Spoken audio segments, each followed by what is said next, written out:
जाजपुर जिलार प्रसिद्ध बौद्ध विहार उदयगिरी रे प्रथम अंतर्जातीय गुरु पद्म संभव बौद्ध सम्मिलनी आज आरंभ होइछे। विश्व में देखा अशांति एवं अराजकतार निराकरण निमंते एठारे मंत्र पाठ एवं सम्मिलनी आयोजित होउछे। आज सकाळु एक शोभायात्रा उदयगिरी छकरू बाहरी बौद्ध विहार निकटरे पहुंचीथिला। देश विदेशरू आसीथिबा हजाररू ऊर्ध्व बौद्ध सन्यासी एवं संत सामिल होई प्रार्थना रे सामिल होइछन्ते।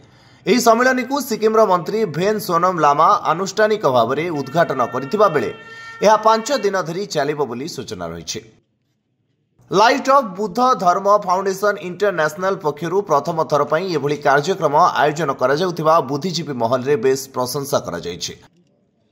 एटी भी जोटी जोटी आमर स्कोप अच्छी से गुड़ाक एक्सकवेशन करके से समय रिमेन्स एवं से समय हिस्ट्री आम आहरी जानिबा एवं आमर जो रिच हिस्ट्री एंड कल्चर अच्छी से गुड़ाक को सेलिब्रेट करिबा। आज उदयगिरी अनुष्ठित होछि बहुत तर्जमा परे अनुधान परे गवेषणा परे आपण देखिथिबे गला 2 वर्ष तले यह स्पष्ट होला जे गुरु पद्म समूहर देहावसान एठारे ही मिलिथिला।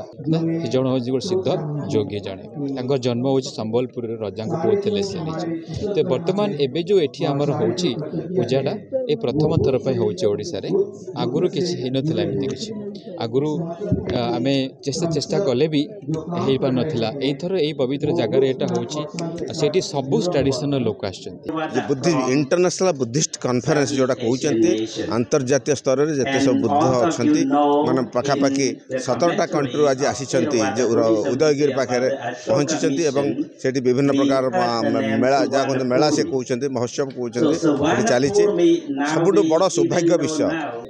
ये पवित्र एक स्टेट है, इसमें पहले से बुद्धिस्ट का इतना बड़ा होली प्लेस है तो सभी को पता नहीं चला, तो किसी को पता है। जो मैंने कहा मैं स्टूडेंट के टाइम में मैंने बुक में पढ़ने का मिला तो मेरा आज सौभाग्य हुआ मैं मिला और यहाँ मुझे इनवाइट किया, मैं आने का अवसर मिला।